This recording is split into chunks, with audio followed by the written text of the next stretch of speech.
All right, kinesiology 3030. Now we're going to get into a little bit of the movement analysis. If you haven't watched the first two lectures on the lower extremity, stop what you're doing, go back, watch those two first, just to get a feel, understand where those muscles are located, what their functions are, where their origin, where their insertion is, so that we can really apply them, especially into something we do every day, which is walking or gait. A lot of research, especially the research in biomechanics, is related to gait and gait analysis. We're going to do a quick introductory analysis. I'm going to walk you through a little bit of how to go about understanding what's happening in each joint. And I recommend grabbing out your Lab 16 and doing your Lab 16 after you complete this video, or watch this video, try to complete the lab on your own, and then watch the video again to check your answers. We're going to go through kind of the phases of the gait cycle, or the phases of walking, and what's going on at the hip, knee, and ankle during each of these phases. Okay, so if we look at walking as a cyclical activity at certain points in time, things like stance phase compared to swing phase. During stance phase, we have one leg on the ground, or we have both legs on the ground. Transition to one leg on the ground as the contralateral limb is during swing, or swinging forward.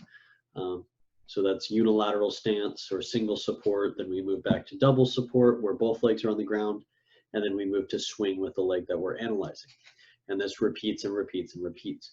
At each point throughout the cycle, each of those muscles at the hip, the knee, and the ankle have specific jobs, specific functions, so that walking can be as metabolically efficient as possible. Okay, walking on two legs is much more metabolically efficient than walking on four legs like we see in most animals. Because we can use gravity to assist us, and we can use momentum of that swing limb to assist us in moving forward, and we don't have to support as much of our weight. In most of walking, we are actually falling, catching, which makes it extremely metabolically efficient. Okay, if we look at the beginning of this gait cycle, we have initial heel strike, which goes into the loading response. Strike, contact, loading, these are all words that indicate eccentric muscle actions. So here, the gluteus maximus at the hip will eccentrically be resisting thigh flexion or hip flexion, while the quadriceps group are resisting knee flexion, and the anterior ankle muscles, or tibialis anterior, and our interphalangeal extensors are resisting plantar flexion. So we're resisting what's happening now. We're absorbing force as the body hits the ground. Then we move into stance, double into single support, where here we are moving using the hip to extend. We're using our posterior hip extensors to extend. We're using our knee extensors isometrically to maintain knee extension. And then we're using our ankle plantar flexors to stabilize and push off. So they're working both isometrically and concentrically to help propel us forward. Here at this kind of last spot before swing, we use our plantar flexors concentrically to push us off. And then we start using our anterior hip muscles to start bringing us forward, and our knee flexors, our hamstring group, concentrically, so that we can flex the thigh or flex the hip, and flex the knee to allow our foot to clear during swing. We do require quite a slight bit of knee flexion for toe clearance, so that we can move that leg forward. If you don't have enough toe clearance, you often trip and fall forward. During this last phase, or this nearing last phase, we have terminal swing, where we're using our hamstrings to eccentrically resist knee extension.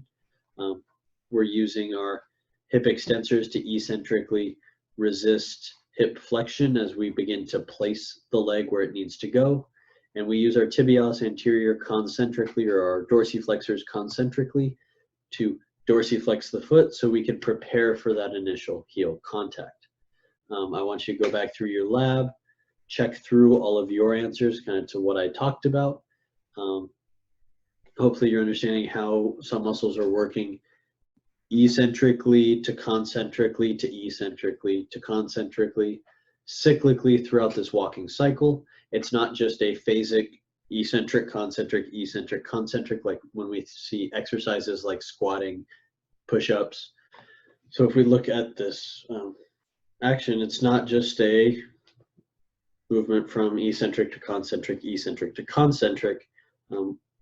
It is during individual phases, so it's eccentric during loading and then concentric during push-off. And then when we move into swing, it's concentric into position, eccentric into resisting that momentum and preparing for the next stance. So we like to think of the gait cycle in two separate aspects. One is the during ground contact or the stance phase, and then swing phase, because we do have that eccentric to concentric action during stance, and we have a concentric to eccentric action during swing.